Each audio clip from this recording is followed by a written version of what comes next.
The bearings are basically elements used to avoid friction in between two rotating parts.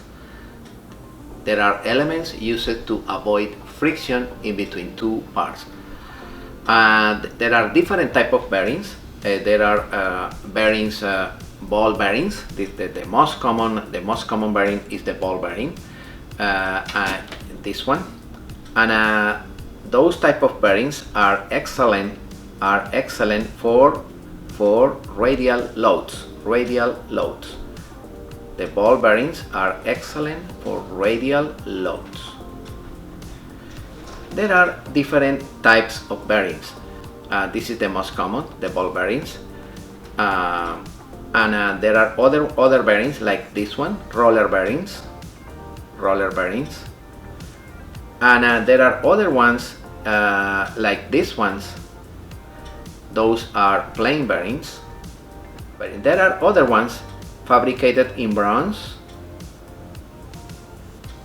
with sulfur and phosphorus.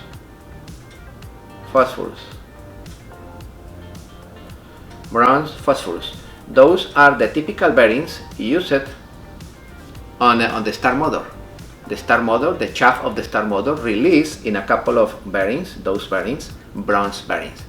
The bronze bearings like this, plain bronze bearings, are used in the shaft of the turbocharger. The turbocharger is spinning around 150,000 RPMs. It's a high speed. For that reason, those bearings are recommended for high speeds. In this example, this is a compound load, and this is radial. And let me show to you an example of axial. Yeah, this is radial. Okay, this is truss or axial. Where the load applied is in the direction of the shaft. And this is a combination of load. It's radial load with axial load. For that reason, the rollers are located with an inclination, with an angle. Those are combined, truss or axial and radial. Those are axial bearings, like the axial bearing that we have on the screen right now. Those axial bearings support excessive axial loads.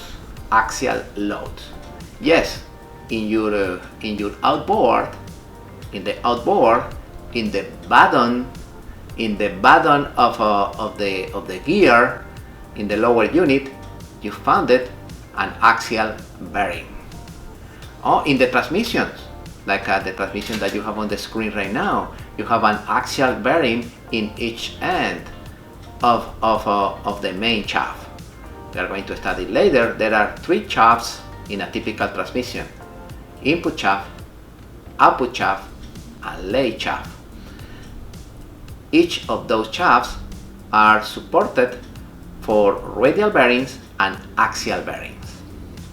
Those bearings, they have in one surface like this the babbitt, the material for the axial load, and in this area the other Y material or babbitt in contact in between the crankshaft and the connecting rod. We are going to study later those bearings. There are angular bearings. You remember those bearings? Those bearings? Yes, the cables for throttle and gear. At the end, they have angular balls, angular connectors. Those connectors have 360 degrees of rotation, and they are excellent for rod ends, for throttle cables, for gear cables.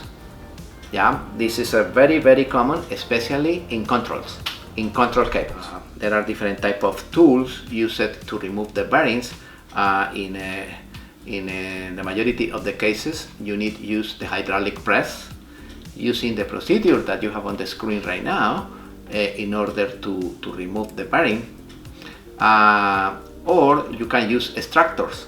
extractor like the extractor that we have here on the screen, and you have on the main screen another example. Those are the typical extractors. The first one, these ones are used with the hydraulic press, and these ones are usually manually in order to remove bearings. You need to be careful when you remove the bearings. Never apply the force in the external ring, because you destroy the bearing. You need to apply the force in the internal ring, because if you apply the force in the external ring, you destroyed the bearing.